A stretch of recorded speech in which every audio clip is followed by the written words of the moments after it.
शासनेश प्रभु महावीर के पावन चरण में कोटिशः वंदन। आचार्य भगवंत 1008 श्री विजयराज महाराज साहब के पावन चरण में कोटिशः वंदन।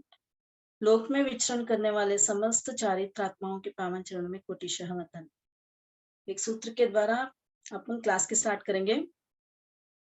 जो जन श्रद्धा भाव से करे श्रुत का ज्ञान, ज्ञानावरणीय कर्मटन प्राप्त करे सद्ज्ञान। तेरा ज्ञान अनंत है, मुझे ज्ञान की प्यास, केवल ज्ञानी मैं बनूं, यही है अंतिम मार्ग। केवल दर्शी मैं बनूं, यही है अंतिम मार्ग। पिछली कक्षा में आवलोक की शेयर क्रम में हमने जम्बूद्वीप का वर्णन देखा था। जम्बूद्वीप में 3 कर्मभूमि क्षेत्र है, भरत क्षेत्र, ऐरावत क्षेत्र और महाविदेश क्षेत्र। और जम्बूद्वीप में 6 अकर्म भूमि क्षेत्र हैं, जो देवकुरु, उत्तर कुरु, हरिवास, रम्यकवास, हेमवत और हिरण्यवत। ये 6 अकर्म भूमि क्षेत्र हैं। तो कर्म भूमि किसे कहते हैं और अकर्म भूमि किसे कहते हैं? जिस क्षेत्र में मनुष्य को जीवन यापन करने के लिए व्यापार, शिल्प, मसी कृषि आदि कार्य करने पड़ते हैं, उसे कर्म भूमि क्षेत्र कहते हैं। और जहां पर जीवन यापन करने के लिए व्यापार, शिल्प, मसी कृषि आदि कुछ भी कार्य नहीं करना पड़ता है, उसे अकर्म भूमि कहते हैं। तो भरत और ऐरावत क्षेत्र में पहले, दूसरे, तीसरे आरंभ में अकर्म भूमि जैसा होता है, यानी पहले, दूसरे, तीसरे आरंभ में कल्प वृक्ष यानी वृक्षों से ही अपना जीवन यापन होता है। तो वो अकर्म भूमि जैसा होता है। भरत और ऐरावत क्षेत्र में पहले, दूसरे, तीसरे आरंभ में अकर्म भूमि जैसी होती है वहां का जो काल है। और लोक स्थिति के प्रभाव से भरत और ऐरावत क्षेत्र में काल का अलग अलग प्रभाव होता है। मुख्य रूप से काल के 2 विभाग किए गए हैं, अवसर्पिणी काल और उत्सर्पिणी काल। अवसर्पिणी काल जिस काल में जीवों की शक्ति, अवगाहना और आयु क्रमशः घटती जाती है, वो है उत्सर्पिणी काल। और जिसमें भूमि आदि पदार्थों के रस कस्में क्रमशः वो घटते जाते हैं। भूमि के जो रस हैं वो घटते जाते हैं, उसे उत्सर्पिणी काल कहते हैं। मिच्छामि दुक्कडम अवसर्पिणी काल कहते हैं, जिसमें वृद्धि होती जाती है। जिस काल में जीवों की शक्ति, अवगाहना और आयुष क्रमशः वृद्धि होती जाती है, उसे अवसर्पिणी काल कहते हैं। और भूमि का रस भी बढ़ता जाता है, उसे अवसर्पिणी काल कहते हैं।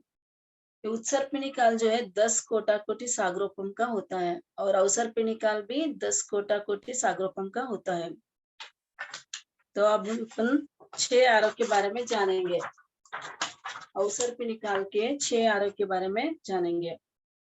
तो अवसर्पिणी काल के 6 आरे इस प्रकार है। उसमें 19 द्वार चलते हैं। 19 द्वारों के ऊपर कैसे काल का प्रभाव पड़ता है, कैसा होता है पहला आरा, दूसरा आरा कैसे होता है, तीसरा आरा कैसे होता है, इसके बारे में हम जानेंगे। तो पहला द्वार है नाम द्वार। तो पहले आरा का नाम है सुक्मा आरा, दूसरे आरे का नाम है सुक्मा आरा, तीसरा आरे का नाम है सुक्मा दुक्मा आरा, चौथे आरे का नाम है दुक्मा सुक्मा आरा, पांचवें आरे का नाम है दुक्मा आरा, छठे आरे का नाम है दुक्मा दुक्मा आरा। आयुषी जी, पेज शेयर किया क्या आपने? आयुषी जी, स्क्रीन शेयर है, दिख नहीं रहा। ओके, ठीक है। तो दूसरा द्वार का नाम है अर्थ द्वार। सुक्मा का अर्थ क्या होता है? अत्यंत सुख। जिस आरे में अत्यंत सुख होता है वो है पहला आरा। दूसरे आरे का नाम है सुक्मा आरा, उसका अर्थ है यानी सुख। पहले आरे में अत्यंत सुख था, दूसरे आरे में सिर्फ सुख है। तीसरे आरे का नाम है सुक्मा दुक्मा, वहां पर सुख अधिक होता है और दुख कम होता है। इसमें 2 नाम आ गए, सुक्मा और दुक्मा, 2 वर्ड। पहले आरे का नाम है सुक्मा आरा, उसका अर्थ है अत्यंत सुख। और दूसरे आरे का नाम है सूक्ष्म आरा, जिसमें सिर्फ सुख होता है। अत्यंत सुख की बजाय सुख होगा, यहाँ पर जो है क्रमशः घटते जा रहा है, सुख भी घटेगा यहाँ पर। तीसरे आरे में सूक्ष्म दुक्मा आरा, तीसरे आरे का नाम है सूक्ष्म दुक्मा आरा, वहां पर सुख अधिक है और दुख कम है। और चौथे आरे का नाम है दुक्मा सुकुमारा, जिसमें दुख अधिक है और सुख कम है। पांचवें आरे का नाम है दुक्मा आरा, यहाँ पर दुख होता है। छठे आरे में छोटे आरे का नाम है दुक्मा दुक्मा, वहां पर अत्यंत दुख होता है। यानी क्रमशः सुख कम पड़ते जा रहा है और दुख बढ़ते जा रहा है। अभी अपन पांचवें आरे में है, तो यहाँ कौन सा आ रहा है? ये दुक्मा आ रहा है। यहाँ पर दुख है, सुख तो बहुत अल्प है, लेकिन दुख बहुत ज्यादा है। और तीसरे द्वार का नाम है आर्य की स्थिति।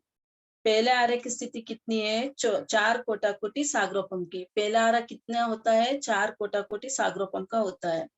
दूसरा आरा है 3 कोटि सागरोपम का। तीसरा आरा है 2 कोटि सागरोपम का। चौथा आरा है 1 कोटि सागरोपम में 42,000 वर्ष कम। और पांचवा आरा 21,000 वर्ष का है और छठा आरा भी 21,000 वर्ष का है। ये जो 42,000 वर्ष अपन 1 कोटि सागरोपम से निकाला था, उसका 2 विभाग करेंगे, 21,000 वर्ष और 21,000 वर्ष। ये टोटल कुल मिलाकर 10 कोटि सागरोपम होता है। यानी अवसर पिणिकाल की स्थिति कितनी है? 10 कोटि सागरोपम की। और उत्सर पिणिकाल 10 कोटि सागरोपम का होता है। अवसर पिणिका जस्ट उल्टा उत्सर्पिणी होता है और उत्सर्पिणी का जस्ट उल्टा अवसर्पिणी का होता है। तो अपन अवसर्पिणी का अभी देख रहे हैं। अवसर्पिणी का पहला आरा होता है 4 कोटि सागरोपम का, दूसरा आरा होता है 3 कोटि सागरोपम का, तीसरा आरा है 2 कोटि सागरोपम का, चौथा आरा है 1 कोटि सागरोपम में 42,000 वर्ष कम, और पांचवा आरा है 21,000 वर्ष का, और छठा आरा है 21,000 वर्ष का है। आगे का द्वार है, चौथा द्वार है मनुष्य की स्थिति। यहाँ पर मनुष्य की स्थिति कौन से आरे में कितनी कितनी होगी? तो लगते पहले आरे में लगते 3 पल्योपम की स्थिति होगी। मनुष्य का आयुष्य कितना होगा? 3 पल्योपम होगा। और उतरते पहला आरा खत्म होते होते 2 पल्योपम की स्थिति रह जाएगी। दूसरे आरे में लगते 2 पल्योपम की स्थिति रहेगी, उतरते 1 पल्योपम रह जाएगा। तीसरे आरे में लगते 1 पल्योपम और उतरते 1 करोड़ पूर्व का आयुष्य रह जाएगा। चौथे आरे में लगते 1 करोड़ पूर्व का आयुष्य रहेगा और उतरते 100 वर्ष जाजेरी हो जाएगा। पांचवें आरे में 100 वर्ष जाजेरी और उतरते 20 वर्ष। छठे आरे में लगते 20 वर्ष की आयु रहेगी और उतरते 16 वर्ष। तो ये हो गई मनुष्यों की स्थिति। आगे पांचवा द्वार है मनुष्यों की अवगाहना। पहला आरा लगते मनुष्यों की अवगाहना 3 कोस जितनी होगी। इतने लंबे मनुष्य होंगे, 3 कोस यानी लगभग 12 किलोमीटर। उनकी हाइट, उस सारे के मनुष्य की हाइट लगभग 12 किलोमीटर जितनी होगी। तो मनुष्य की अवगाहना हाइट कितनी है? पहले आरे में लगते 3 कोस की, उतरते 2 कोस की। दूसरे आरे में 2 कोस की होगी और उतरते 1 कोस की। तीसरे आरे में 1 कोस की होगी और उतरते 500 धनुष की अवगाहना हो जाएगी। चौथे आरे में लगते 500 धनुष की रहेगी और उतरते 7 हाथ की हो जाएगी। पांचवें आरे में लगते 7 हाथ की रहेगी और उतरते 1 हाथ की रहेगी। छठे आरे में लगते 1 हाथ की रहेगी और उतरते मूंड हाथ हो जाएगा। लगते यानी स्टार्टिंग में और उतरते यानी एंडिंग में। पहला आरा जब स्टार्ट होगा तब कितनी अवगाहना होगी और उतरते यानी एंडिंग में कितनी अवगाहना होगी। आगे का द्वार है छठा द्वार पसलिया द्वार। लगते पहला आरा लगते 256 यानी 256 पसलियां होती है। मनुष्य की कितनी पसलियां होती है? 256 होती है। और उतरते 128 हो जाएगी, कम हो जाएगी। दूसरे आरे में 128 रहेगी और उतरते 64 हो जाएगी। तीसरे आरे में 64 रहेगी और उतरते 32 पसलियां होंगी। चौथे आरे में लगते 32 पसलियां रहेगी और उतरते 16 पसलियां हो जाएगी। पांचवें आरे में 16 पसलियां होंगी लगते और उतरते 8 पसलियां हो जाएगी। और छठे आरे में लगते 8 पसलियां रहेगी, उतरते 4 पसलियां हैं। तो यहाँ पर सिर्फ आधा आधा करते जाओ, इजीली आ जाएगा। लगते 256, उसका आधा 128, 128 का आधा 64, 64 का आधा 32, 32 का आधा 16, 16 का आधा 8 और 8 का आधा 4। इसे इजीली याद रख सकते हैं। स्टार्टिंग 256 से होगा और एंडिंग 4, 4 पसलियां रहेगी। छठे आरे में 4 पसलियां रहेगी। ये इनकी जवानी कितने दिनों में होगी? अब ये देखेंगे कि वहां पे जो जन्मेंगे वो कितने दिनों में जवान हो जाएंगे। तो पहला आरा लगते हैं 49 डेज में, यानी 49 दिनों में वो जवान हो जाएंगे। उतरते 64 दिनों में जवान हो जाएंगे। दूसरे आरे के लगते हैं 64 दिनों में जवान हो जाएंगे। उतरते 79 डेज में जवान हो जाएंगे, यानी 79 दिन में। यहाँ पर जो है 15-15 बढ़ाना है, 15 दिन बढ़ाना है। 49 + 15 64 हो जाएगा, 64 + 15 79 हो जाएगा। इसी ऐसे इजीली याद रख सकते हैं। तो लगते हैं पहला आरा लगते हैं 49 डेज में जवान हो जाएंगे। जन्मा बच्चा जन्मा और 49 डेज में वो युवक के जैसे दिखने लग जाएगा। और उतरते पहला आरा उतरेगा तब 64 डेज में वो जवान हो जाएगा। दूसरे आरे में लगते हैं 64 दिनों में जवान हो जाएगा। उतरते 79 डेज में, 64 + 15 करना होगा तो 79 डेज में वो जवान हो जाएगा। तीसरे आरे लगते हैं 79 डेज, 79 दिन में जवान हो जाएगा और उतरते 32 वर्ष में। यहाँ पर कितना परिवर्तन आएगा? पहले तो दिनों में, थोड़े ही दिनों में वो जवान हो जाता था, लेकिन यहाँ पर वर्ष आ गया। उतरते तीसरा आरा खत्म होते होते वो 32 वर्ष में जवान होगा। चौथे आरे लगते 32 वर्ष में जवान होगा और उतरते 16 वर्ष में। पांचवा आरा लगते 16 वर्ष में जवान हो जाएगा और उतरते 8 वर्ष में जवान होगा। छठा आरा लगते 8 वर्ष में और उतरते 4 वर्ष में, यानी यहाँ पर हीनता आ गई वापस। तो पहले आरे लगते तो जल्दी जल्दी हो जाएगा, 49 डेज में वो जवान हो जाएगा। फिर उतरते उतरते भी 4 वर्ष में जवान हो जाएगा। अगला द्वार है काल द्वार। पहला आरा लगते भोग काल है, उतरते भी भोग काल रहेगा। दूसरा आरा लगते भोग काल रहेगा, उतरते भी भोग काल रहेगा। तीसरा आरा लगते भोग काल रहेगा, उतरते धर्म काल रहेगा। भोग काल यानी यहाँ पर कुछ भी नहीं करना पड़ेगा, काम कुछ भी नहीं करना है, सिर्फ वहां पर जो है जो मिल रहा है उसको भोगना है, इसलिए उसको भोग काल कहा गया है। तो पहला दूसरा तीसरा आरा लगभग 2/3 खत्म हो गया, तब तक तो भोग काल रहेगा। 1/3 जब बाकी रहेगा वो होगा धर्म काल। तो पहला दूसरा आरा भोग काल रहेगा, वहां पर सिर्फ वृक्षों से ही अपना जीवन चला सकेंगे, तो उनको कुछ करना ही नहीं पड़ रहा, तो इसलिए सिर्फ वहां पर भोग ही भोग करना है। और तीसरे आरे के 1/3 भाग जब बाकी रहेगा तब वह धर्म काल हो जाएगा। वहां पर पहले तीर्थंकर का जन्म हो जाएगा और धर्म भी शुरू हो जाएगा, इसीलिए तीसरा आरा उतरते धर्म काल लिया गया है। चौथे आरा धर्म काल, लगते भी धर्म काल है और उतरते भी धर्म काल है। पांचवा आरा लगते धर्म काल है और उतरते पाप काल है, यानी अभी पांचवा आरा चल रहा है, अभी भी धर्म बाकी है। अपन सब धर्म कर रहे हैं, थोड़ा बहुत तो कर ही रहे हैं, तो वो धर्म काल है। धर्म काल अभी भी बाकी है। उतरते क्या हो जाएगा? सिर्फ पाप काल रह जाएगा, धर्म बहुत कम रह जाएगा और पाप ज्यादा बढ़ जाएगा। छठे आरे में लगते हैं पाप काल रहेगा, उतरते महाकाल हो जाएगा, यानी महापाप काल रहेगा। छठा आरा में सिर्फ पाप काल ही है और उतरते महापाप काल हो जाएगा। ये 8 द्वार हो गए। 9वां द्वार है गति द्वार। तो पहले आरे में मरने वाले कहाँ जाते हैं? सिर्फ एक ही गति में जाएंगे, वो है देवगति। लगते भी देवगति में जाएंगे। लगते पहला आरा लगेगा जब कोई मरेगा तो वो कहाँ जाएगा? देवगति में ही जाएगा, उतरते देवगति में जाएगा। दूसरा आरा लगते भी देवगति में जाएगा और उतरते भी देवगति में ही जाएगा। तीसरा आरा लगते देवगति में जाएगा और उतरते पांचवी गति में जा सकता है। पांचवी गति कौन सी है? सिद्ध गति। तो चारों गतियों में भी जा सकता है, यानी नरक, तिरिंच, मनुष्य देव में भी जा सकता है और सिद्ध गति में भी जा सकता है। पांचवा आरा लगते पांचों गति में जा सकता है। पांचवे आरे की स्टार्टिंग में पांचों गति में भी जा सकता है, यानी मोक्ष में भी जा सकता है, सिद्ध भी बन सकता है। उतरते 4 गति रह जाएगी, अभी मोक्ष नहीं है, पांचवी गति नहीं है, अभी सिर्फ 4 गति ही रही हुई है। और छठे आहार में 2 दुर्गति है, सिर्फ नरक और तिर्यंच में ही जाएंगे। जो छठे आहार में जन्मेगा वो मनुष्य सिर्फ नरक और तिर्यंच गति में ही जाएगा, इसीलिए अपन को छठे आहार में नहीं जाना है। अभी से अपन धर्म ध्यान कर ले तो ये अपन छठा आहार स्किप कर सकते हैं। अगर श्रावक भी बन गए तो भी अपनी गति क्या होगी, देवगति होगी। देवगति में अगर गए वहां तो 10,000 वर्ष तो मिनिमम आयुष्य है, उससे ज्यादा आयुष्य अगर मिलेगा तो यहाँ का छठा आराम निकल जाएगा और अवसर उत्सर पे निकाल का पहला दूसरा आरा भी निकल जाएगा। तो ऐसे अपन है ना अच्छी धर्म की आराधना करेंगे तो अपन छठे आरा में जन्म नहीं लेंगे। 10वां द्वार है धरती की सरसाई, यानी मिट्टी का स्वाद उस टाइम कैसा होगा करके।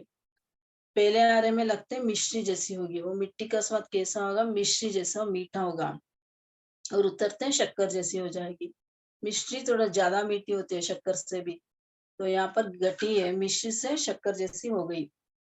दूसरा आरा लगते शक्कर जैसी रहेगी और उतरते गुड़ जैसी हो जाएगी। शक्कर से भी गुड़ थोड़ा कम मीठा होता है, तो उतरते कितना हो जाएगा, गुड़ जैसी हो जाएगी मिट्टी का स्वाद जो है वो।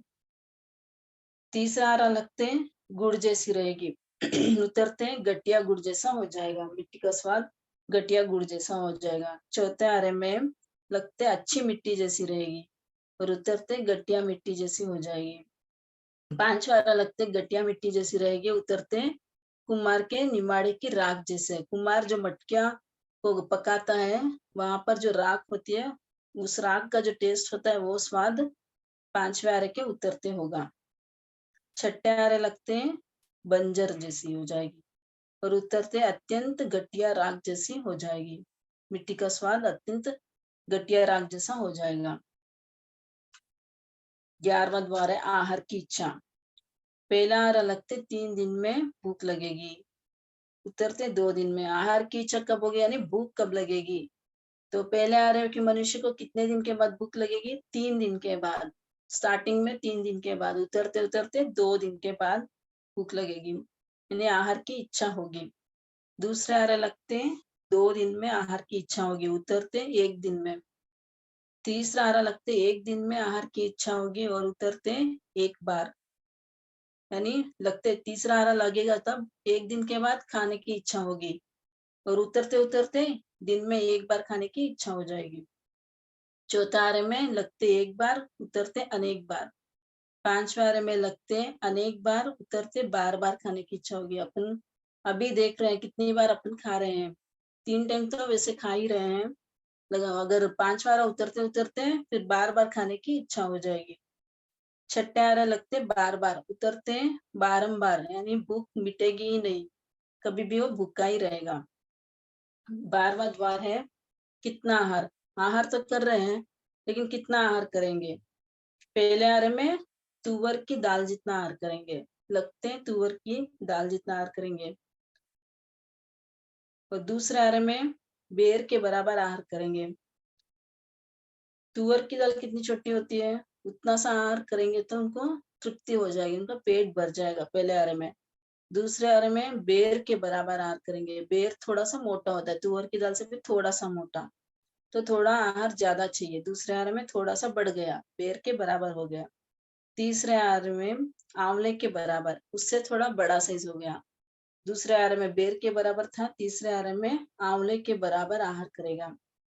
चौथे आहार में शरीर प्रमाण, अपना जितने शरीर में क्षमता होगी खाने की उसने उतना आहार करेगा, शरीर प्रमाण आहार करेगा। पांचवें आहार में अनियत आहार करेगा, यानी कोई प्रमाण ही नहीं, बोल तो इतना ही करेगा ऐसा कुछ है ही नहीं। सुबह भी करेगा, दिन में भी करेगा, शाम में भी करेगा, तो उसमें कोई लिमिटेशंस है ही नहीं, अनियत आहार करेगा। छठे आहार में पूरे दिन आहार करेगा। 13वां द्वार है किसका आहार करेगा।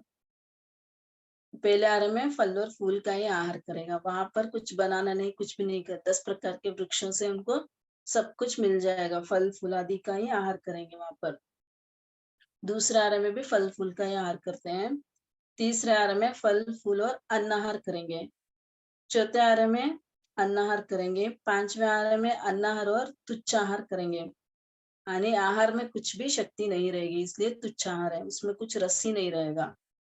छठे आरे में मांसाहार करेंगे, छठे आरे में फल फूल वृक्ष आदि नहीं रहेंगे, तो वहां पर सिर्फ मांसाहारी करना पड़ेगा। अगला द्वार है वास निवास द्वार। वो कहाँ पर निवास करते हैं? जो पहले आर्य के लोग हैं वो वनवास में रहते हैं, यानी वन में ही निवास करने वाले होते हैं, वन में ही घूमने वाले होते हैं। दूसरे आर्य भी वनवासी करते हैं। तीसरे आर्य वे वन में भी रहते हैं और घर में भी रहते हैं। चौथे आर्य वाले नगरवास। पांचवें आर्य वाले भी नगरवास, यानी नगरों का नगर बन जाते हैं तो नगरों में निवास करने लग जाते हैं। छठे आर्य में बिलवास। छठे आर्य में घर मकान कुछ भी नहीं बचेगा, सिर्फ बिलों में ही मनुष्य रहेंगे। 15वां द्वार है संतति द्वार। तो पहले आर्य में सिंहवत संतति होगी इनकी। पहले आर्य युगलिक काल है तो दो दो संतानों को जन्म देंगे। तो पहले आर्य में सिंहवत, दूसरे आर्य में भी सिंहवत, तीसरे आर्य में भी सिंहवत उनकी संतति होगी।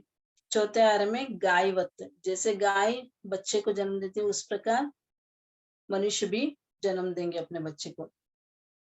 पांचवें आर्य में गायवत। छठे आर्य में कुतियावत, यानी कुतिया बहुत सारे बच्चों को जन्म देते हैं, उसी प्रकार छठे आर्य में मनुष्य बहुत सारे बच्चों को जन्म देंगे।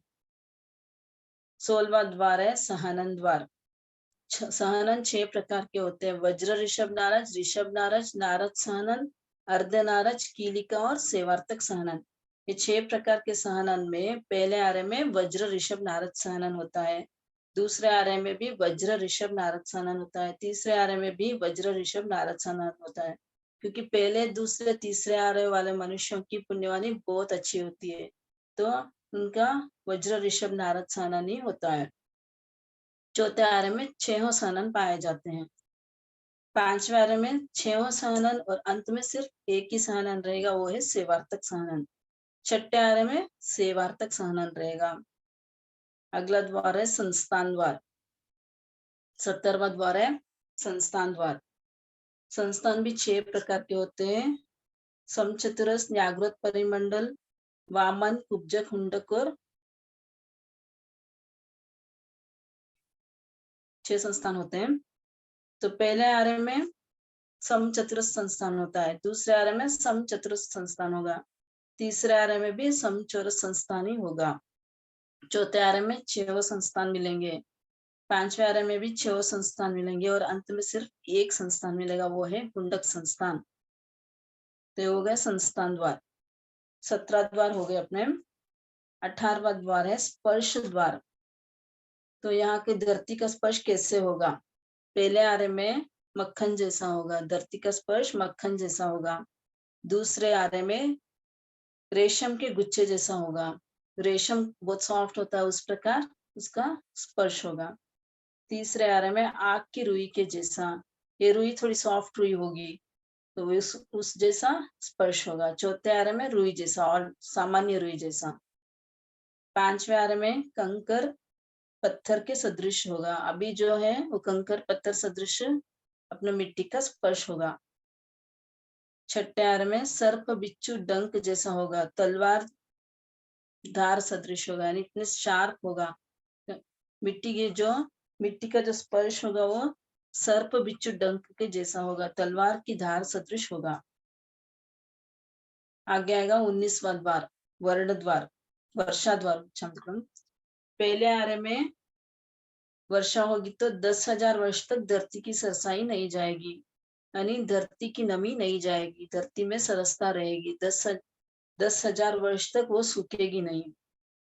दूसरे आर्य में वर्षा होगी तो 1000 वर्ष तक धरती की सरसाई नहीं जाएगी, उसकी मिट्टी इतनी अच्छी होगी कि वो 1000 वर्ष तक भी वहां की सरसाई नहीं जाएगी। पहले आर्य में 10,000 वर्ष, दूसरे आर्य में 1000 वर्ष तक धरती की सरसाई नहीं जाएगी। तीसरे आर्य में वर्षा होगी तो 100 वर्ष तक धरती की सरसाई नहीं जाएगी और चौथे आर्य में वर्षा होगी तो 10 वर्ष तक धरती की सरसाई नहीं जाएगी। पांचवें आर्य में तरसता तरसता बरसते हैं और बरसता बरसता सूख जाते हैं। अभी जो है ना तरसते हैं, कई जगहों पर बारिश नहीं होती तो तरसते हैं कि कब बारिश आएगी, बारिश आई थोड़े दिन में सूख भी जाता है। तो पांचवें आर्य में कैसे होगा? तरसता तरसता बरसे, बरसता बरसता सूखे।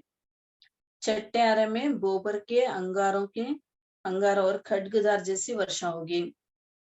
जैसे आग गिरती है, आग के जैसी होगी वो, गोबर के अंगारे जैसी। अंगारा यानी कोयला, कोयला जैसे तपा होता है उस प्रकार की वर्षा होगी।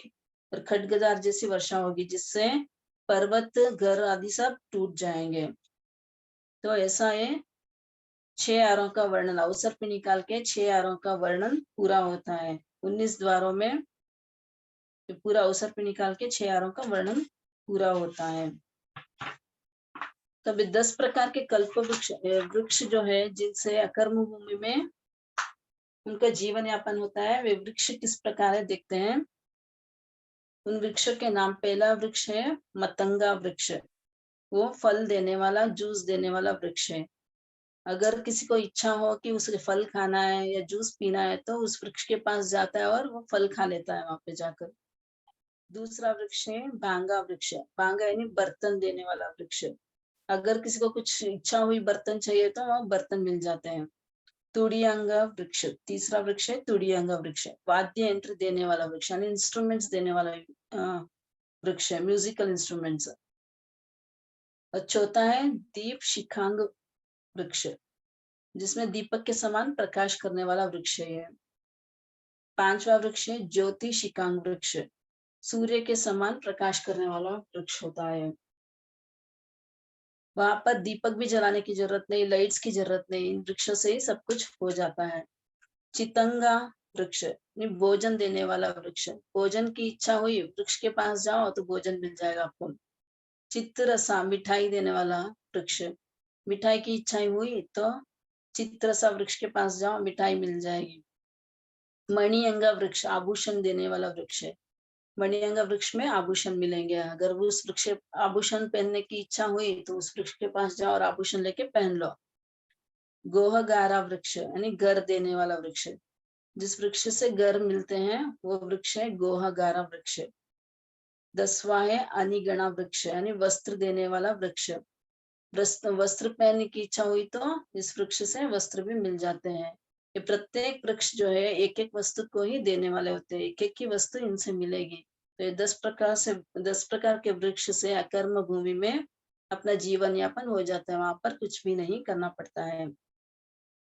तो अभी भरत जैसे भरत क्षेत्र है वैसा ही एरावत क्षेत्र में सभी कुछ होगा। जैसे भरत क्षेत्र में काल का परिवर्तन होगा, एरावत क्षेत्र में भी वैसे ही काल का परिवर्तन होगा। महाविद्य क्षेत्र में काल का असर नहीं पड़ता है, वहां पर एक समान स्थिति रहती है। जैसे चौथा आरा होता है, भरत क्षेत्र का चौथा आरा जैसा होता है, उसी प्रकार महाविद्य क्षेत्र का चौथा आरा भी होता है।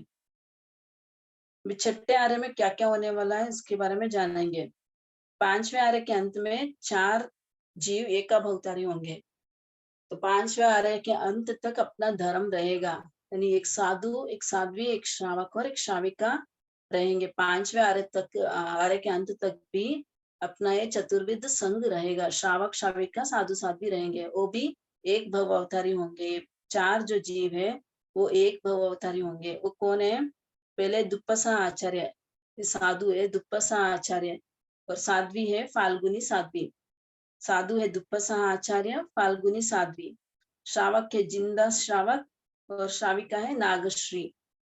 तो 4 जीव जो है 5वें आर्य के अंत तक रहेंगे और एका भवतारी रहेंगे। इस 5वें आर्य के अंत में 10 बातों का लोप हो जाता है। 5वें आर्य स्टार्टिंग में ही 10 बातों का लोप हो जाता है। तो कौन से है? 3 ज्ञान का लोप हो जाएगा, यानी 3 ज्ञान नहीं मिलेंगे। परम अवधि ज्ञान, मन पर ज्ञान, केवल ज्ञान। अवधि ज्ञान थोड़ा बहुत यहाँ पर हो सकता है लेकिन परम अवधि ज्ञान नहीं हो सकता है। तो अवधि ज्ञान, मन पर ज्ञान और केवल ज्ञान, ये 3 ज्ञान नहीं रहेंगे। और 3 चारित्र नहीं रहेंगे, परिहार विशुद्धि चारित्र, सूक्ष्म संप्राय चारित्र और यथाख्यात चारित्र, ये 3 चारित्र भी नहीं मिलेंगे। काल का परिवर्तन होता है तो ये सब चीजें खत्म हो जाती है। परम अवधि ज्ञान नहीं रहेगा, मन पर ज्ञान नहीं रहेगा और केवल ज्ञान भी नहीं रहेगा। परिहार विशुद्धि चारित्र नहीं रहेगी, सूक्ष्म संप्राय चारित्र नहीं रहेगा और यथाख्यात चारित्र, 3 चारित्र भी नहीं रहेंगे। और 2 श्रेणियां नहीं रहेंगी, उपशम श्रेणी और शपक श्रेणी, दोनों श्रेणियां भी नहीं रहेंगी। आहारक शरीर और कुलात लब्धि, आहारक शरीरधारी भी नहीं रहेंगे क्योंकि 14 पूर्वधारी अभी नहीं है 5वें आर्य में, तो आहारक शरीरधारी भी नहीं रहेंगे। कुलाक लब्धि वाले भी नहीं रहेंगे। तो 10 बातों का लोप हो जाएगा। एक बार और दोहराती हूँ। 4 एकाभवतारी जीव होंगे। 4 कौन से? एक साधु, एक साध्वी, श्रावक और श्राविका। साधु है दुपसह आचार्य, साध्वी है फाल्गुनी साध्वी, और जिंदा श्रावक और नागश्री श्राविका। और 10 बातों का लोप हो जाता है। 10 बातें कौन सी है? अवधि ज्ञान, मन परे ज्ञान और केवल ज्ञान। 3 ज्ञान और 3 चारित्र। परिहार विशुद्धि चारित्र, सूक्ष्म संप्राय चारित्र और यथाख्यात चारित्र। तो 3 और 3 6 हो गए। और 2 श्रेणियां, उपशम श्रेणी, शपक श्रेणी, 8 हो गए। आहारक शरीर नहीं होते क्योंकि 14 पूर्वधारी नहीं होते हैं। और कुलाक लब्धि, ये 10 बातों का लोप हो जाता है 5वें आरे में। छठा आरा कैसा है वो देखेंगे। छठा आरा भयंकर दुखदायी होगा। तीव्र आंधी तूफान के साथ अंगारे जैसा वर्षा होगी, जिससे बड़े बड़े पर्वत और नदियां को छोड़कर सब कुछ नष्ट हो जाएगा। यानी सभी जो छोटी बड़ी नदियां हैं, छोटे बड़े पर्वत है, घर है, मकान है, सब कुछ नष्ट हो जाएगा। गर्म राख के समान पृथ्वी हो जाएगी। राख पृथ्वी भी गर्म हो जाएगी बहुत ज्यादा। 12-13 क्षेत्र के अधिष्ठायक देव मरते हुए मनुष्यों को एवं तिर्यंचों को, कुछ जीवों को उठाकर बीज रूप में बचाएंगे। यानी थोड़े बहुत मनुष्य स्वयं सभी मरते रहेंगे। तो यहाँ का जो 12-13 क्षेत्र के जो अधिष्ठाता देवता है, वो थोड़े से मनुष्य और पशु पक्षियों को बीज रूप में ले जाकर गंगा नदी और सिंधु नदी के तट पर ले जाकर बिलों में रख देते हैं। यहाँ पर गंगा नदी और सिंधु नदी के तट पर 72 बिल होते हैं। कुल 72 बिल होते हैं। 72 बिलों में 66 बिलों में मनुष्य रहेंगे, 3 बिलों में पशु रहेंगे, 3 बिलों में पक्षियां रहेंगी। भयंकर भूख और प्यास सताएगी। यहाँ पर बहुत ज्यादा भूख और प्यास होगी, लेकिन खाने के लिए कुछ भी नहीं मिलेगा। ये जो मनुष्य बिल में रहते हैं वो सुबह और शाम को बाहर निकलेंगे। दिन में तो बहुत गर्मी होती है, वो बाहर निकल ही नहीं सकते।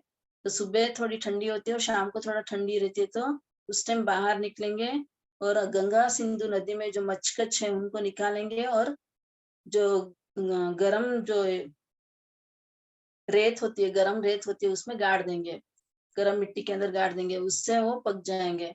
फिर शाम को निकाल के उसको खाएंगे। वापस शाम को गाड़ेंगे। अत्यंत शीत, वहां पे बहुत ठंड रहेगी, रात के टाइम में बहुत ज्यादा ठंड रहेगी। तो उस ठंड की वजह से वो कड़क हो जाते हैं। वापस उनको सुबह निकालेंगे और खाएंगे। इस प्रकार वो अपना जीवन यापन करेंगे और मनुष्य की खोपड़ी में पानी पिएंगे। और जो मनुष्य खा के जो बचा हुआ चमड़ी और जो हड्डियां होती है, उनको पशु पक्षी चाट के उनका जीवन निर्वाह करेंगे। उनकी अवगाना भी 1 हाथ की हो जाती है। और उनका जो आयुष्य होता है वो 20 वर्ष का ही आयुष्य रहेगा।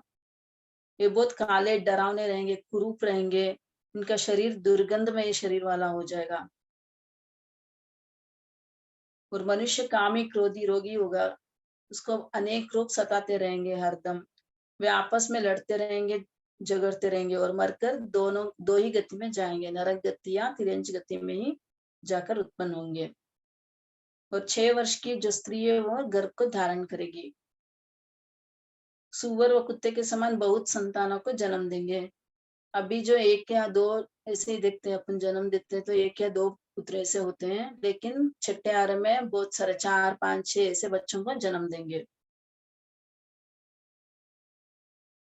छठे आरे के प्रारंभ के पहले दिन प्रथम प्रहर में चारित्र धर्म यानी जैन धर्म का विच्छेद हो जाएगा। दूसरे प्रहर में अन्य धर्मों का विच्छेद हो जाएगा। तीसरे प्रहर में राजनीति, जो भी पॉलिटिक्स है, राजनीति है, राष्ट्र धर्म है, वो सभी खत्म हो जाएगा। चौथे प्रहर में अग्नि का भी विच्छेद हो जाएगा, यानी अग्नि भी नहीं रहेगी चौथे प्रहर में। ये छठे आरे के पहले दिन में होगा। पहले प्रहर में जैन धर्म का विच्छेद हो जाएगा। दूसरे प्रहर में अन्य धर्म का विच्छेद हो जाएगा। तीसरे प्रहर में राष्ट्र धर्म का भी विच्छेद हो जाएगा, राजनीति का भी। और चौथे प्रहर में अग्नि का विच्छेद हो जाएगा। इसीलिए छठे आरे की झलक को समझकर अपन को जागृत हो जाना चाहिए कि अभी भी अपन जीव दान पुण्य करके, अपने त्याग व्रत पक्षखाण आदि करके इस छठे आरे से हम लोग बच सकते हैं। अच्छी गति में जाकर इस छठे आरे में जन्म लेने से बच सकते हैं।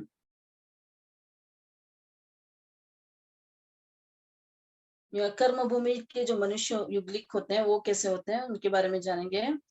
यह कर्म भूमि जो 12-13 क्षेत्र में 6 आरे जो होते हैं पहले दूसरा आरा अवसर पे निकाल के पहले दूसरा आरे में एवं उत्सर पे निकाल के चौथे पांचवें छठे आरे में युगलिक होते हैं। वे युगलिक कैसे होते हैं? वे वनों में ही रहने वाले होते हैं या गुफाओं में रहने वाले होते हैं, विचरण करते हैं। वहां पे वो एक स्थान से दूसरे स्थान जाने के लिए किसी का उपयोग नहीं करते हैं, वह पैदल ही जाते हैं। हाथी घोड़ा आदि जानवरों का भी उपयोग नहीं होता। वो होते हैं हाथी घोड़ा वगैरह होते हैं वहां, लेकिन वहां पर वो उनका उपयोग नहीं करते हैं। उनका रूप सौम्य होता है, यानी वो बहुत सुंदर होते हैं। जैसे अभी मिस यूनिवर्स या मिस वर्ल्ड है, उनसे भी बहुत सुंदर वो होते हैं दिखने में। उनकी दाढ़ी मूछ बाल भी नहीं बढ़ते हैं और एक सिर के एक समान रहते हैं, सदा सरीखे रहते हैं। उनके दांत भी बहुत सुंदर होते हैं। और वहां पर पशु होते हैं, गाय भैंस आदि पशु होते हैं। उनका दूध के सेवन भी ये नहीं करते हैं।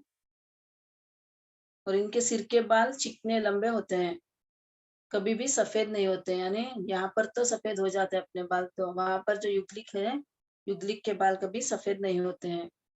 और शरीर पर झुर्रियां भी नहीं पड़ते हैं, रिंकल्स भी नहीं आते शरीर पर।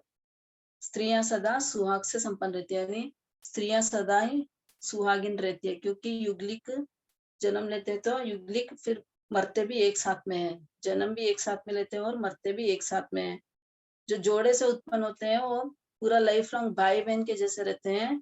जब 15 महीने शेष रहते हैं तब वो गर्भ को धारण करती है। वो स्त्री गर्भ को धारण कर जब 6 महीने शेष रहते हैं तब उस बच्चा बच्चा की उत्पत्ति होती है, यानी बच्चा पैदा होता है।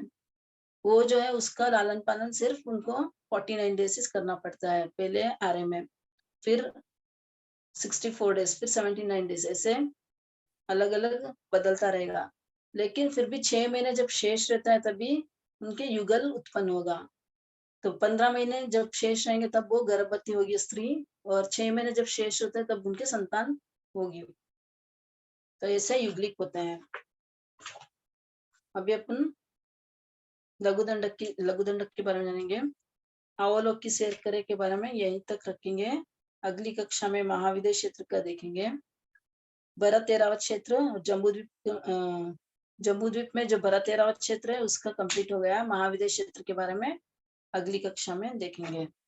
अभी लघुदंडक की क्लास शुरू करें। द्वार है वेद द्वार।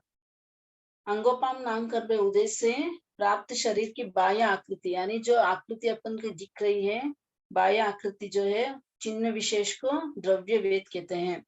तथा मोहनीय कर्म के उदय से चित्त में उत्पन्न मानसिक विकार, यानी भोग की इच्छा जो होती है, अपने जो भोग की इच्छा होती है अंदर से, उसे भाव वेद कहते हैं। द्रव्य वेद क्या है? नाम कर्म के उदय से जो प्राप्त हो शरीर होता है वो द्रव्य वेद है। और मोहनीय कर्म से जो भोग करने की इच्छा होती है वो है भाव वेद। तो वेद कितने प्रकार का है? 3 प्रकार का वेद है, स्त्री वेद, पुरुष वेद और नपुंसक वेद। द्रव्य स्त्री वेद अब आएगा। द्रव्य स्त्री वेद, द्रव्य स्त्री वेद क्या होगा? स्त्री की आकृति प्राप्त होना, स्त्री की जो आकृति प्राप्त होती है वो है द्रव्य वेद। द्रव्य पुरुष वेद क्या है? पुरुष की आकृति प्राप्त होना। द्रव्य नपुंसक वेद यानी पुरुष स्त्री दोनों के सम्मिश्रण लक्षण न्यूनाधिक अंश में विद्यमान होता है, यानी स्त्री और पुरुष दोनों के सम्मिलित लक्षण जिसमें होते हैं वो है द्रव्य नपुंसक वेद। भाव स्त्री वेद, जिसके उदय से जीव को पुरुष के साथ संसर्ग करने की इच्छा होती है। यह मोहनीय कर्म के उदय से होता है। जो भोग करने की इच्छा जो होती है वो है भाव स्त्री वेद। भाव पुरुष वेद है, जिसके उदय से जीव को स्त्री के साथ संसर्ग करने की इच्छा होता है, यानी पुरुष को स्त्री के साथ संसर्ग करने की इच्छा होती है। यह है भाव पुरुष वेद। भाव नपुंसक वेद, जिसके उदय से उभय लिंग के संसर्ग की इच्छा होती है, यानी जिसको दोनों के साथ संसर्ग करने की इच्छा होती है वो है भाव नपुंसक वेद। तो किस दंडक में कौन से वेद पाए जाते हैं? पहला है नारकी में, डायरेक्ट में एक वेद होगा नपुंसक वेद।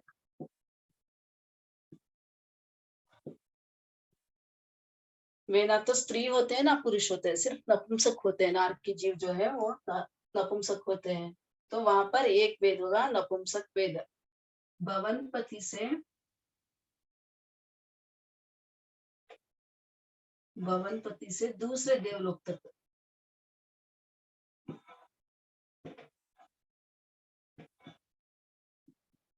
भवनपति से लगाकर दूसरे देवलोक तक 2 वेद होंगे, पुरुष और स्त्री।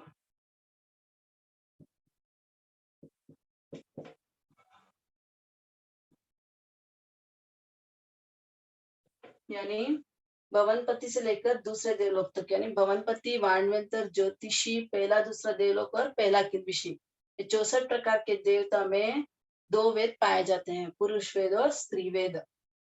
तीसरे देवलोक से अनुत्तर विमान तक।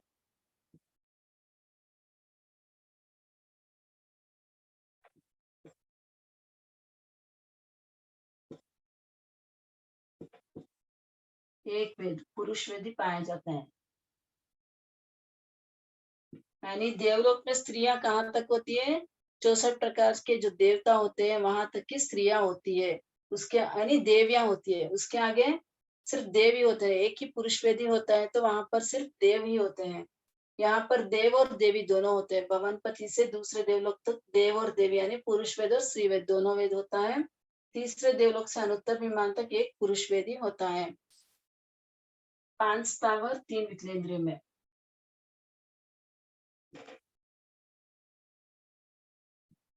5 स्थावर 3 वितलेंद्रिय, असनिति रेंज पंचेंद्रिय। इसमें सिर्फ एक वेद पाया जाता है, नपुंसक वेद। एक बार और, टार्की में सिर्फ एक वेद पाया जाता है, वो है नपुंसक वेद। भवनपति से दूसरे देवलोक यानी 64 प्रकार के देवता में भवनपति, वाणवंतर, ज्योतिषी, पहला दूसरा देवलोक और पहला किल्बिषी, 64 प्रकार के देवताओं में 2 वेद पाए जाते हैं, पुरुष वेद और स्त्री वेद।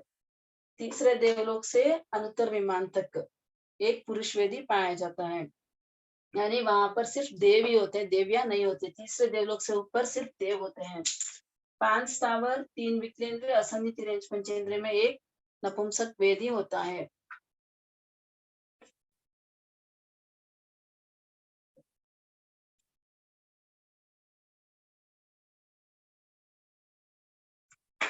सन्निधि रेंज पंचेंद्रिय में, सन्निधि रेंज पंचेंद्रिय में तीनों वेद पाए जाते हैं, स्त्री वेद, पुरुष वेद और नपुंसक वेद तीनों।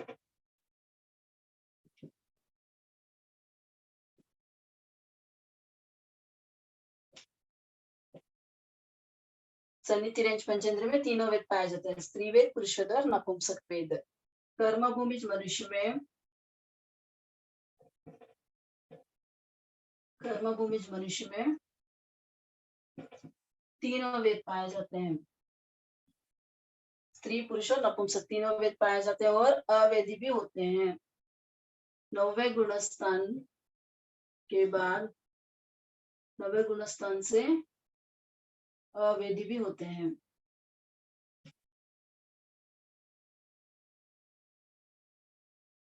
यानी 90 गुणस्थान के कुछ भाग में वेद का उदय रहेगा, 90 गुणस्थान के थोड़े से आगे के भाग में अवेदी हो जाते हैं। 90 गुणस्थान से 14वें गुणस्थान तक अवेदी होते हैं। युग्लिक मनुष्य में, युग्लिक मनुष्य में 2 वेद, स्त्री वेद और पुरुष वेद। असन्नी मनुष्य में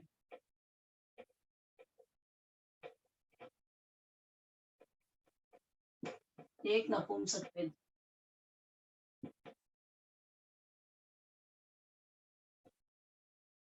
और सिद्ध भगवान अवेदी होते हैं।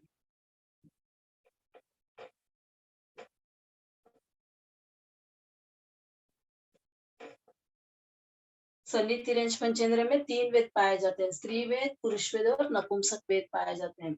कर्मभूमि मनुष्य में भी 3 वेद पाए जाते हैं, स्त्री वेद, पुरुष वेद और नपुंसक वेद। और कर्मभूमि मनुष्य में 90वें गुणस्थान से अवेदी हो जाते हैं, 90वें गुणस्थान से 14वें गुणस्थान तक।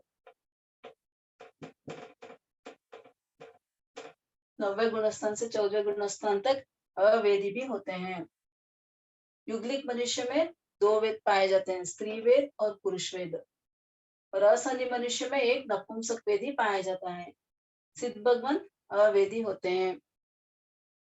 तो यहाँ जो वर्णन हुआ है वो सब क्या है, द्रव्य वेद की अपेक्षा से है। भाव वेद तो सिद्धों के अलावा सभी में तीनों हो सकते हैं, यानी ये सब द्रव्य वेद की अपेक्षा से बताया गया है। यहाँ पर भाव वेद तो सिद्ध भगवान के अलावा सब में भी हो सकते हैं, तीनों वेद हो सकते हैं। तो ये हो गया अपना वेद द्वार। एक बार और देखते हैं, अंगोपांग नामकरण के उदय से प्राप्त शरीर की बाह्य आकृति चिन्ह विशेष को द्रव्य वेद कहते हैं, तथा मोहनीय कर्म के उदय से उत्पन्न मानसिक विकार, यानी जो मन में इच्छाएं होती है, भोग करने की इच्छाएं होती है, उसे कहते हैं भाव वेद। वेद 3 प्रकार के, स्त्री वेद, पुरुष वेद और नपुंसक वेद। तो द्रव्य स्त्री वेद किसे कहेंगे, स्त्री की आकृति को, और द्रव्य पुरुष वेद यानी पुरुष की आकृति को द्रव्य पुरुष वेद कहेंगे। पुरुष और स्त्री दोनों के सम्मिश्रण लक्षण न्यूनाधिक अंशों में जिसमें विद्यमान हो वो है नपुंसक वेद, द्रव्य नपुंसक वेद। भाव स्त्री वेद किसे कहेंगे, जिसके उदय से जीव को पुरुष के साथ भोग करने की इच्छा होती है या संसर्ग करने की इच्छा होती है, वो है भाव स्त्री वेद। और भाव पुरुष वेद किसे कहते हैं, जिसके उदय से स्त्री के साथ संसर्ग करने की इच्छा होती है, वो है भाव पुरुष वेद। और जिसके उदय से दोनों के साथ संसर्ग करने की इच्छा होती है, वो है भाव नपुंसक वेद। और नैरेक में एक नपुंसक वेद पाया जाता है। भवनपति से लेकर दूसरे देवलोक तक 64 प्रकार के देवों में 2 वेद पाए जाते हैं, स्त्री वेद और पुरुष वेद। तीसरे देवलोक से सर्वात सिद्ध विमान तक एक पुरुष वेद ही पाया जाता है। 5 स्थावर, 3 विकलेंद्र और असन्नि तिर्यंच पंचेंद्र में एक नपुंसक वेद पाया जाता है। सन्नि तिर्यंच पंचेंद्र में 3 वेद, स्त्री वेद, पुरुष वेद और नपुंसक वेद, तीनों वेद पाए जाते हैं। कर्मभूमि मनुष्य में भी तीनों वेद पाए जाते हैं। 90वें गुणस्थान से 14वें गुणस्थान तक अवेदी भी हो सकते हैं। युग्निक मनुष्य में 2 वेद पाए जाते हैं, स्त्री वेद और पुरुष वेद। और असन्नि मनुष्य में एक नपुंसक वेद ही पाया जाता है। सिद्ध भगवान अवेदी होते हैं। तो यहाँ पर वेद द्वार खत्म हुआ। अगला द्वार है पर्याप्ति द्वार, वो अगले हफ्ते देखेंगे अपन।